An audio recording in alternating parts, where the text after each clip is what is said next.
Share, ano na yung mga napag-usapan dyan sa investigasyon at nagbigay na ba ng kanyang pahayag si Sheila Guo?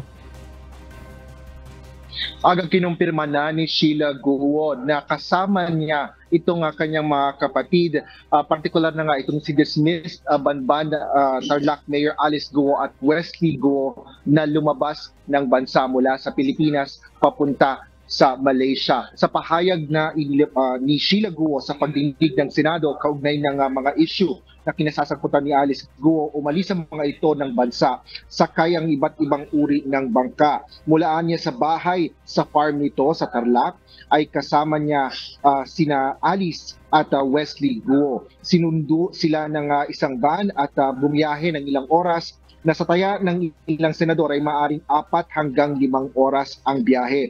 Pagkatapos ito ay sumakay sila sa maliit na bangka na kasya lang anya ang nasa 10 tao. Matapos ito ay lumipat sila sa mas malaking bangka na posibleng fishing boat dahil nakitaan ito ng fishing net.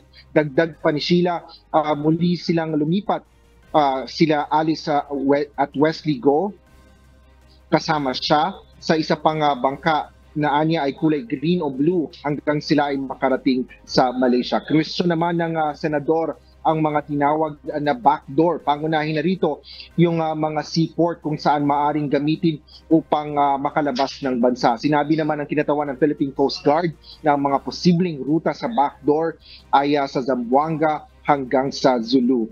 Paliwanag ng PCG, patuloy silang nagre-recruit ng mas maraming tauhan para sa pagpapatupad ng control sa mga naturang lugar. Aga patuloy na kinikwestiyon ng mga senador sina Sheila Guo at mga opisyal ng mga law enforcement agencies kaugnay nga ng mga posibleng paraan ng pagtakas ni Alice Guo at mga kasamahan nito.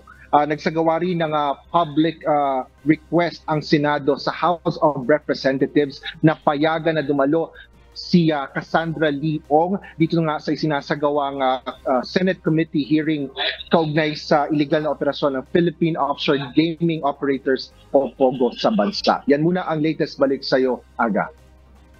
Maraming salamat, Asher Cadapan Jr.